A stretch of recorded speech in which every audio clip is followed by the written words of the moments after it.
Hey guys, welcome back to Wham! No, I'm not gonna do it. You almost got scared. I retired it. I'm never doing it again.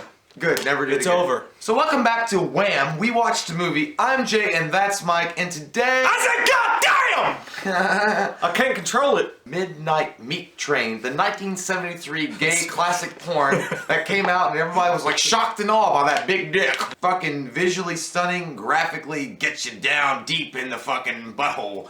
And at the end of the day, you're like, I'm thinking about becoming a butcher. But before we get into the review, let's just give a little shout out to somebody that's having a little day of the birth. A birthday, as a matter of fact.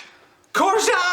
I don't know if that's how you say your name, brother, but I know that you comment, you're a long-time commenter, you're a good friend of the channel. We love your fucking face, and I hope you have a great fucking birthday, even though I'm pretty sure this video is going to come out after your birthday. That'll make that day special, too. You have your birthday cake?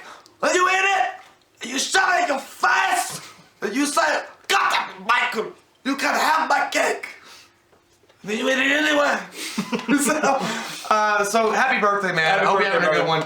So, anyhow, going to the Midnight Meat Train now. Oh, Bradley Cooper. Man, that guy is dreamy as fuck. This is what happens to your career before it takes off. You do these weird little horror movies. Oh, I loved it, though. This movie is... okay, this is a non-spoiler, because this just got added to Netflix, like Mike said, so we don't want to give anything away. I had never heard of it, and I'm sure that a lot of people have never heard of this movie. Really, really well done. I mean, this thing is, like, so visually, like I said, stunning. It's so... weird, and the whole atmosphere and the way that they shoot it is like dreamscape quality and just odd and offbeat. And it looks like my favorite director, David Fincher, it does not. May have had a hand in it. He didn't, but it feels like it. It began with a photograph. A single act.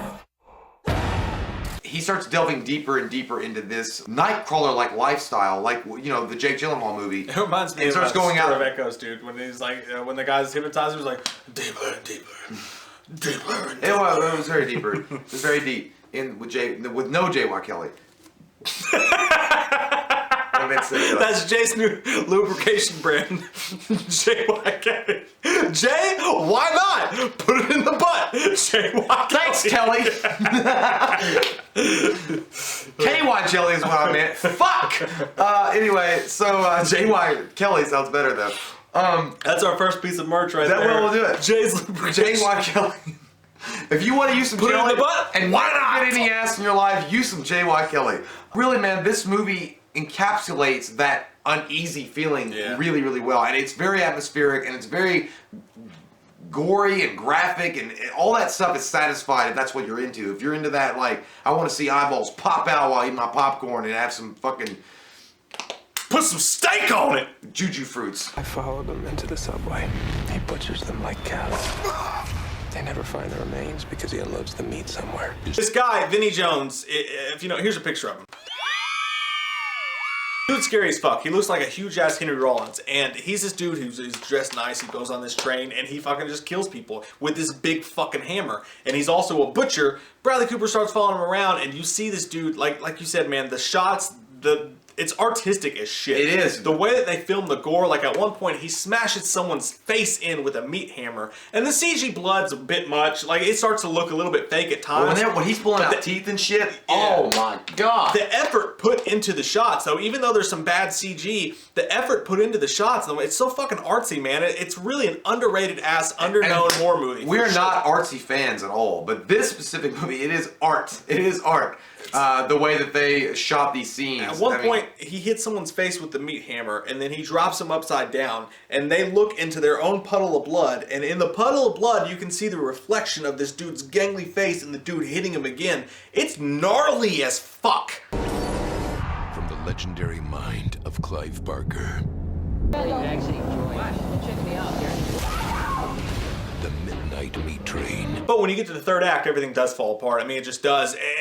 They take it to this weird place where you reach that third fucking layer, that double dia, the Taco Bell triple down. Like maybe the third layer was too much. You get down into this. It's like, oh, my stomach's already hurting. Yeah, like that was too. I didn't shit. need that much fake meat. It's almost like in Jason or something like that when they're like, let's add a telekinetic story to it, and you're like, nah, you didn't do that. Like, yeah, it feels like that in a way, but it's still kind of cool. It's still a fun movie to watch. It's still totally worth checking out, even if it's not perfect. But every single time they show Leslie Bibb, it's like, let's go softcore porn. Fuck her on the table, John. Hey, fuck her in the bed. Fuck her on the floor. I know, dude. Every time she's on screen, it's like, let's fuck now. That's weird. There's one scene specifically where they're in the diner where she works, and he comes in, and it's like, it's the most fucking random fuck in the butt, and he eats her ass out and everything, and it's just like, what the shit? It's out of nowhere. There's no romantic thing at all. I thought something illegal was going on, because when he's fucking her, and she is like against this counter, it's just like, Jesus Christ, it comes out of nowhere, and she's like, oh fuck. And you know she's thinking like, I can't believe I want to be with this guy for the rest of my life, because he's terrible. Yeah, he was nice. He was buying me flowers. He took me to a nice dinner, but